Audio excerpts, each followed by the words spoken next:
welcome back to the channel. Okay, so today we're gonna do a chicken adobo. It's just as simple as that. It's a chicken adobo. We're gonna do some white rice. You can make coconut rice or just eat it by itself. All right, let's make it. For the adobo sauce, I'm gonna go ahead and do a double batch just because I want leftovers with this. So I'm gonna double everything. So down in the description box, I'll have the 2-serving recipe for this. We have the half cup of soy. We're gonna add half of a cup of some apple cider vinegar. You could also use white vinegar or rice vinegar. And I have some mirin. I'm just using this because I have it. It's just a sweet cooking wine. It's not edible or drinkable, so don't drink this, but it works as just like a little extra flavor enhancer. So we're gonna use 1 tablespoon of that, 2/3 a cup of some red wine. If you don't drink wine or you don't cook with wine, you could always just use chicken broth or water.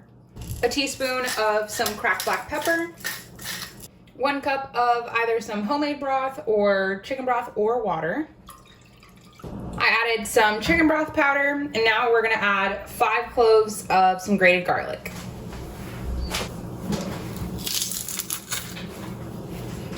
Now we're just gonna go ahead and stir this around. Now we can go ahead and bring it up to a medium to medium high heat so we can start getting ready for it to boil. So I am queen of using what you have. So I'm using 2 bone-in skinless chicken thighs and 2 chicken breasts. My chicken breasts are pretty large, so they're gonna take a little bit longer to cook, but not as long as the chicken thighs that have the bone in them.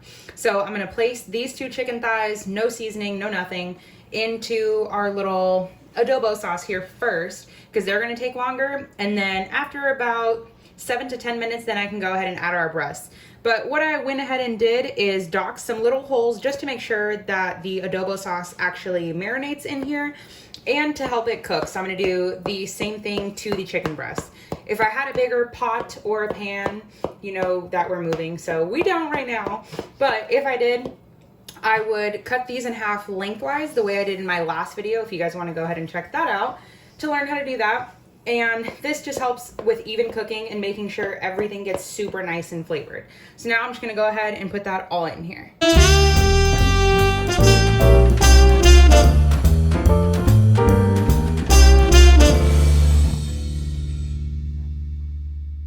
Now we're gonna place the lid and let them simmer for about 25 minutes. It's been about 7 to 8 minutes. I'm gonna go ahead and flip them just to make sure they're cooking evenly.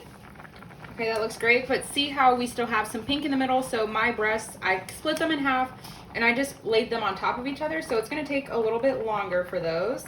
So now I'm gonna flip them and place this one down so it's more covered, and then place this one on top of it. Of course, if you have a bigger pot, you won't have to worry about this. Flip that one. Double checking in the middle. Yep. Place that one down. And for our chicken thighs, just flip them. And you're gonna wanna keep rotating them just anyway to make sure that they're cooking evenly.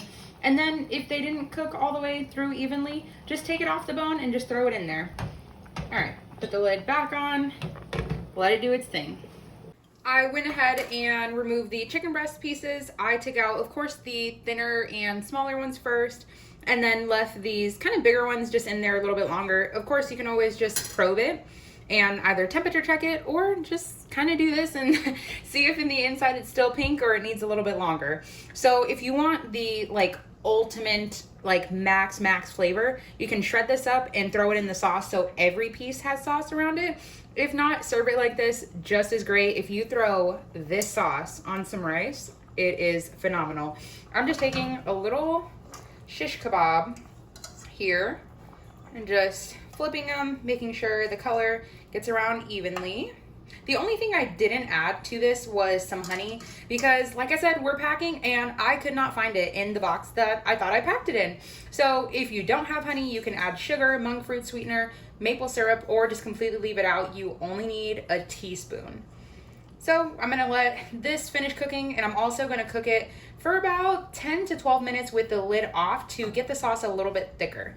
If you like it runny like this, then you're done.